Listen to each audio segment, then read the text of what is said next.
നമസ്കാരം. ഫോർട്ടോകെ ന്യൂസിലേക്ക് സ്വാഗതം.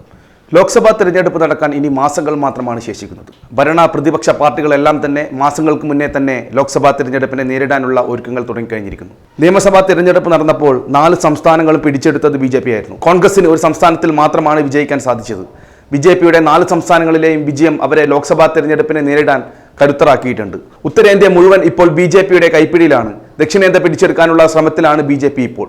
നിയമസഭാ തെരഞ്ഞെടുപ്പ് കഴിഞ്ഞതോടെ BJPയിൽ പല പ്രശ്നങ്ങളും ഉടലെടുത്തിരുന്നു.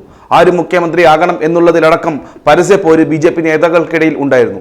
അതുമാത്രമല്ല, പല നേതാക്കളും BJP വിട്ട് കോൺഗ്രസിലേക്ക് ചേക്കേറുകയും ചെയ്തു. ഇത് പാർട്ടിക്കൊരു തിരിച്ചടിയായിരുന്നു. ഇതെല്ലാം ലോക്സഭാ തെരഞ്ഞെടുപ്പോടെ മാറുമെന്ന പ്രതീക്ഷയിലാണ് BJP മുക്തമായ ദക്ഷിണേന്ത്യയിൽ കൂടി സ്വാധീനമുറപ്പിക്കാൻ കച്ചകെട്ടിയിറങ്ങിയ BJPക്ക് വീണ്ടും തിരിച്ചടി നൽകുന്ന വാർത്തകളാണ് അവിടെ നിന്നും പുറത്തു വരുന്നത്. മറ്റൊന്നുമല്ല, ആന്ധ്രാപ്രദേശ് മുഖ്യമന്ത്രി YS ജഗൻമോഹൻ റെഡ്ഡിയുടെ സഹോദരി YS ശർമിള കോൺഗ്രസിൽ ചേർന്നു.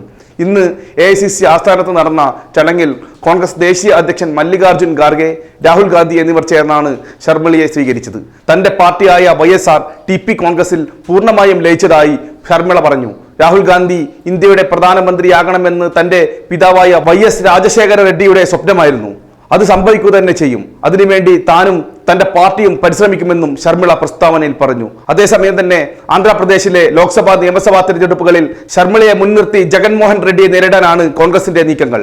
NDAയിലേക്ക് നരേന്ദ്രമോദി വിളിച്ചിട്ടും പോകാത്ത ശർമിളയിലൂടെ തെലങ്കാനയിലെ വിജയം ആവർത്തിക്കാമെന്ന ആത്മവിശ്വാസം കോൺഗ്രസിനുമുണ്ട്. ഹൈക്കമാൻഡുമായി നടത്തിയ ചർച്ചകൾക്ക് ഒടുവിലാണ് YSR തെലുങ്കുദേശം പാർട്ടി സ്ഥാപക കൂടിയായ YS ശർമിള കോൺഗ്രസിലേക്ക് എത്തുന്നത്. പാർട്ടിയെ തന്നെ കോൺഗ്രസിൽ ശർമിള ലയിപ്പിക്കുമ്പോൾ മറ്റു ഭാരവാഹികൾക്കും അറിയിക്കുന്ന സ്ഥാനം നൽകുമെന്നാണ് കോൺഗ്രസിന്റെ വാക്ക്. തെലങ്കാനയിൽ BRS വിട്ട് എത്തിയ രേവന്ത് റെഡ്ഡിക്ക് PCC അധ്യക്ഷ സ്ഥാനവും പിന്നാലെ മുഖ്യമന്ത്രി സ്ഥാനവും നൽകിയ കോൺഗ്രസിനോട് ഒരു ഘട്ടത്തിലും ശർമിള പിണങ്ങില്ല എന്നതാണ് മനസ്സിലാക്കുവാൻ സാധിക്കുന്നത്. പകരം ആന്ധ്രാപ്രദേശ് കേന്ദ്രീകരിച്ച് സ്വന്തം സഹോദരനെതിരെ പ്രവർത്തിക്കാനാണ് ശർമിളയെ കോൺഗ്രസ് നിയോഗിച്ചിരിക്കുന്നത്. ഈ വർഷം ലോക്സഭാ തെരഞ്ഞെടുപ്പ് മാത്രമല്ല, നിയമസഭാ തെരഞ്ഞെടുപ്പ് ആന്ധ്രാപ്രദേശിൽ നടക്കുന്നുണ്ട്. രേവന്തിലൂടെ തെലങ്കാനയിൽ നേടിയ വിജയം ആന്ധ്രാപ്രദേശിൽ ശർമിളയിലൂടെ ആവർത്തിക്കാം എന്നതാണ് കോൺഗ്രസ് കണക്കുകൂട്ടുന്നത്. ജഗൻമോഹൻ ജയിലിൽ കിടന്നപ്പോൾ പാർട്ടിയെ മുന്നിൽ നിന്ന് നയിച്ച ആളാണ് ശർമിള.